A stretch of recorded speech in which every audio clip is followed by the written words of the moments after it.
Tuija Seipell is a Finnish-born international business consultant, speaker and writer who has lived and worked in North America for 30 years, the last 23 of them in Vancouver, Canada.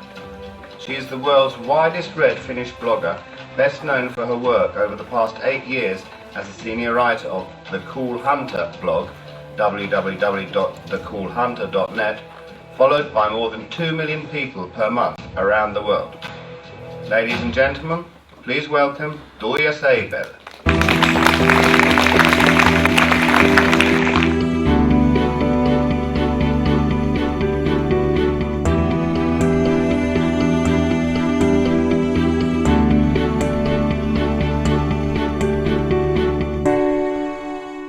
Last year when I was here speaking at the Design Week, I had thought about what is Arctic design? Like, what do I know about Arctic design? What is it? What does it mean? And I usually use something visual to help myself think through it.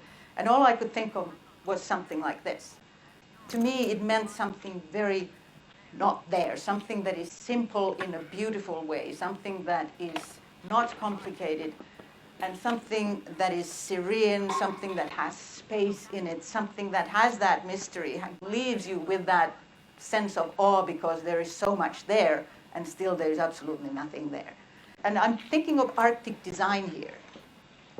Not just the Arctic, but Arctic design. What was so interesting was that we all thought about just the part Arctic. That was so powerful. It wasn't the design, it was the Arctic. And then what I often do when I get to try to understand a new concept is I try to think of what is it not? What is Arctic design not? And I found myself again looking for images, and I found myself finding images like these. What startled me is that I could just as well have chosen images that are not Arctic design, but are beautiful. I could have chosen a lush forest. I could have chosen a Mayan beautiful fabric. But I went for something ugly. I went for something that to me felt ugly, which meant that Arctic meant something beautiful. Then as I went back to talking to people about what is the emotion behind there, and the more we discussed, people started talking about, things are still okay out there.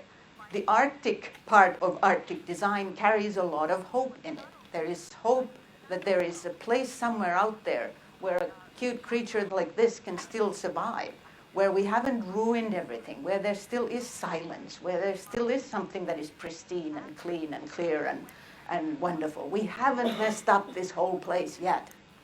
And you carry that on your shoulders. Arctic areas carry a lot of that hope. So what that research that I did led me to think that clearly Arctic is a brand. And the Arctic design is even a stronger brand, because a brand is something that evokes emotion. A brand is emotion. A brand is trust.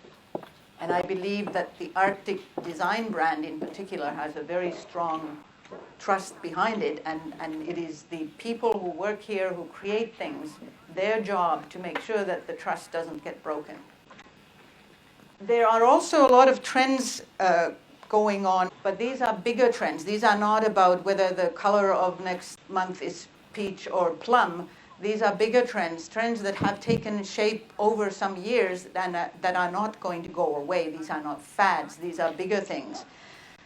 People are tired of visual clutter. You see it more and more in places that it didn't used to matter much, which is why editing and curating and simplifying, which is why the Cool Hunter site is also very popular. That is part of that, because we tend to go very clean, very simple, pared down. Speed, people are tired of speed. Everything is coming at you all the time. We are looking for silence. Green, organic, sustainable, all of that is popular and will become more popular. It becomes a necessity. It is a necessity already, but it will not go away. Less is more. All sorts of ways of letting that, what is not there, be the luxury. Not more, but less. Minimalism is probably more in vogue now than it has been ever before. Throwing away things, doing things that only can be used once, being wasteful, that is no longer in vogue, and it has become even more of a problem since the last so-called recession that we had, that people felt that buying more doesn't make any sense. You have to buy good and keep it rather than just keep consuming. Also, there's a lot of TV series, programs, movies, stuff about the Arctic struggle, and even drama series, certainly in North America. There's a real fascination by that. And we crave all these things because our lives are so chaotic. So if ever Arctic and Arctic design were popular, they are popular now, and they are going to be more popular. They are going to be the things that you can do here by using the Arctic design as a brand. They have a very, very bright future. If you know how to use it, if you use it bravely, if you use it honestly, if you deliver an authentic experience, your business will succeed.